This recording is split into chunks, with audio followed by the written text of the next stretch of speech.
Padilla from California, and he is with me now. Senator, so, you questioned Trump's DOJ nominees at that hearing today. What do you make when someone says to you, and very clearly, right? It was very, very clear, very black and white. There is no hard and fast rule about whether in every instance a public official is bound by a court decision. How do you stomach that? Yeah, well, good to be back with you, Aaron. First of all, that's the purpose of raising these questions during these confirmation hearings, because sadly, this isn't the first time we've gotten an answer like that. It's very similar to the answers we've gotten from the Attorney General nominee, who's now the Attorney General, the Deputy Attorney General nominee, who's about to be confirmed, from the now FBI Director, Kash Patel, and so on down the line within the Department of Justice. So we raise it for the public's awareness because they should be alarmed, not just members of Congress. But number two, it boggles the mind that of all the departments and agencies, the Department of Justice, which requires its independence to do its job responsibly and appropriately, is the very department whose leadership is not clearly standing up for its independence, as I mentioned in the committee. The balance of powers, the equal branches of government, the checks and balances that the founding fathers envisioned in the Constitution. So Trump's pick for Solicitor General says he thinks Trump will do the right thing when confronted with a court decision. So, he was asked specifically about, these concerns, that Trump will defy court orders. And here's what he said. I've represented President Trump for the better part of 2 years, and I just think that that's not a plausible scenario. I mean, Trump had tweeted the other day, right, that, he does something for the services of his country, breaks no laws. So do you believe it when that Solicitor General pick there says it's not a plausible scenario to think Trump would defy an order? The answer is no. I mean, and it's not just disappointing, it's enraging. Look, I've had a chance to not just question these nominees in committee. As a member of the Judiciary Committee, I've made it a point to meet with each of them in my office and ask these questions beforehand.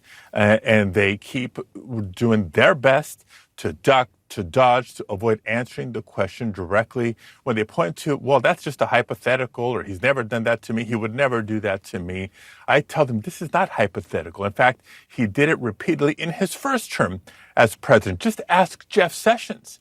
Even Jeff Sessions, as much as I disagreed with his policies and approaches, had the ethics and the resolve to say, instead of violating the law and not being faithful to the Constitution, I would rather resign than do what Donald Trump is telling me. These new rounds of nominees in his second administration can't even do that. So Elon Musk has now said that he wants to punish judges who rule against Trump. He posted, if any judge anywhere can block every presidential order everywhere, we don't have democracy, we have tyranny of the judiciary. And that's, referring to what he says is an activist judiciary. What do you say to him? Yeah. First of all, he's wrong, but sadly, I'm not shocked. For all their talk about fraud and abuse, this administration is the fraud, and what we're seeing is their abuse of power. I mean, just a couple months ago, we were up on the deadline to pass a spending plan for the current fiscal year.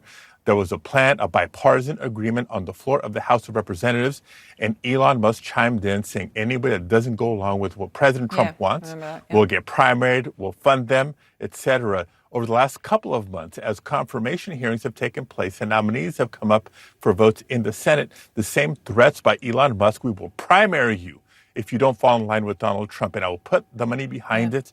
And now it's judges that are in the crosshairs of Elon Musk. This is what happens when the richest president in history brings in the richest man in the world to do his dirty work of shredding government, federal government, in the hopes of saving money. And here's the real agenda behind, at the end of the day, Aaron. They're doing all this to try to find the money to underwrite tax breaks for billionaires. If that's not a conflict of interest, I don't know what is. And you talk about judges, but it's not just judges, it's lawyers. I mean, President Trump knows that there's lawyers now representing former special counsel Jack Smith. And so Trump now signed a memo, Senator, which I'm sure you may be aware of this, and there's so much happening here every moment, but suspending the security clearances of Smith's lawyers. So if they sign on to represent him, Trump says, well, then there goes your security clearance. And the Republicans have made it clear they intend to investigate Smith's work on the Trump cases, right? So that's why he needs lawyers. How concerned are you about this? So if someone signs on to defend Jack Smith and the president rescinds their security clearance? Yeah, look, it's an absolute abuse of power, as I just mentioned. But as not surprised as I am that this is the conduct of Donald Trump, as not surprised as I am at who he has selected to serve in his cabinet and other leadership positions, here's the biggest disappointment and wake up of all. Where are the Republicans in Congress? Where are the Republicans in the Senate?